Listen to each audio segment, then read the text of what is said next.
மகிழ்நன் பார்வையாளர்கள் மற்றும் பாட்டாளி மக்களுக்கு வணக்கம். இன்றைய மகிழ்நன் டுடேவில் நாம் கதைக்க இருப்பது மருத்துவர் அன்புமணி அவர்களுடைய கோரிக்கையை ஏற்ற தமிழக அரசு. தொடர்ந்து இந்த செயல்பாட்டுக்கு வருமானால் மக்களுக்கு என்ன பயன்? வாருங்கள், தொடர்ந்து நாம் கவனிப்போம். அன்பு சார்ந்த தமிழக மக்களே, இந்த சமுதாயத்தினுடைய வளர்ச்சிக்காகவும் எதிர்கால திட்டத்திற்காகவும் தொடர்ந்து குரல் கொடுத்து வருபவர் மருத்துவர் டாக்டர் அன்புமணி ராமதாஸ் அவர்கள். ஒவ்வொரு செய்திக்கு பின்னாலும் ஒரு பெரிய வரலாறோடு அதனுடைய எதிர்கால திட்டத்தோடு மக்களுக்கு எடுத்து வருபவர் பாட்டாளி மக்கள் கட்சியினுடைய தலைவர் அன்புமணி ராமதாஸ் அவர்கள். அதனுடைய தொடர்ச்சியாக சமீபத்தில் மக்களுடைய பயன்பாட்டுக்காக திறக்கப்பட்ட கிளாம்பாக்கம் பேருந்து நிலையம் மக்களின் பல்வேறு சர்ச்சைகளுக்கு பின்பு ஒவ்வொரு நிலையாக தற்போது ஒவ்வொரு வசதியும் செய்து கொண்டிருப்பதாக அறிகின்றோம். அந்த சர்ச்சைக்கு ஊடே மக்களுடைய கடுமையான எதிர்பார்ப்பின் போது மருத்துவர் அன்புமணி ராமதாஸ் அவர்கள் பல்வேறு ஆலோசனைகளை இந்த தமிழக அரசுக்கு வழங்கியிருந்தார்.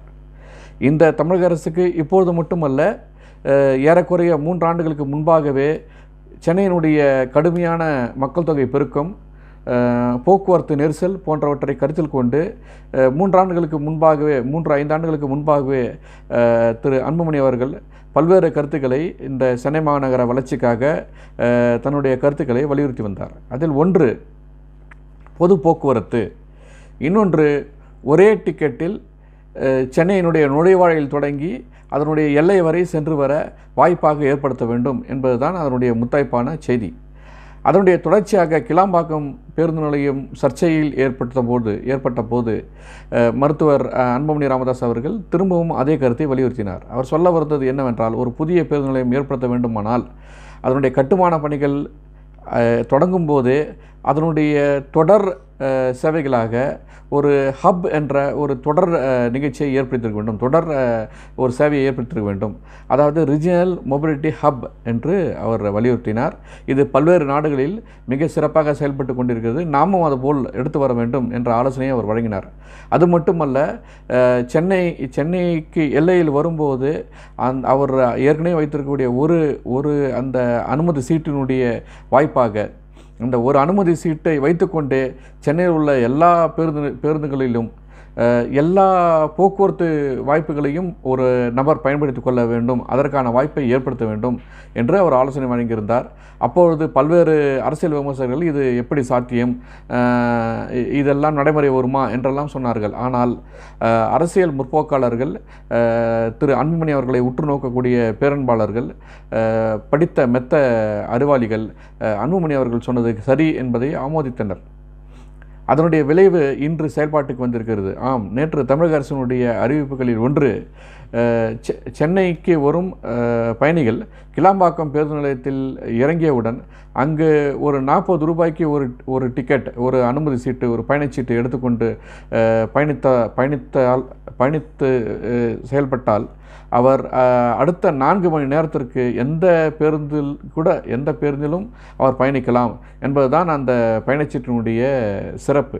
அவர் இங்கு தான் அதன் கூடுதலாக 40 ரூபாய் எடுக்க வேண்டும் என்பதல்ல, அவர் எங்கே இருக்கிறாரோ அங்கேயே கூடுதலாக ஒரு 40 ரூபாய் செலுத்திவிட்டால் அந்த 40 ரூபாய் கூடுதல் தொகைக்கு சென்னையில் உள்ள எந்த பேருந்திலும் ஏறிக்கொள்ளலாம், இறங்கிக் கொள்ளலாம், எந்த மூலைக்கும் செல்லலாம்.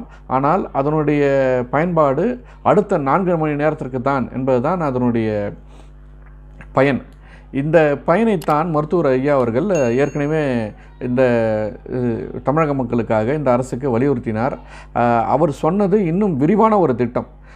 ஒரே ஒரு அனுமதி சீட்டோடு அவர் எந்த ரயில் நிலையத்திலும் பயணிக்கலாம், எந்த தொடர் வண்டியிலும் பயணிக்கலாம், மெட்ரோ தொடர் வண்டியிலும் பயணிக்கலாம் என்பது தான் அவருடைய ஆலோசனை. ஆனால் முழுமையாக இந்த தமிழக அரசு அதனுடைய பயனை புரிந்து கொள்ளாமல் ஏதோ செய்யணுமே என்றதுக்காக மருத்துவர் ஐயாவுடைய கருத்தாக இருந்தாலும் கூட ஏற்றுக்கொண்டு இன்று நேற்றிலிருந்து நடைமுறைக்கு வந்திருக்கிறது. இது சென்னை மாநகர மக்களுக்கு மிகுந்த மகிழ்ச்சியை தரக்கூடியது.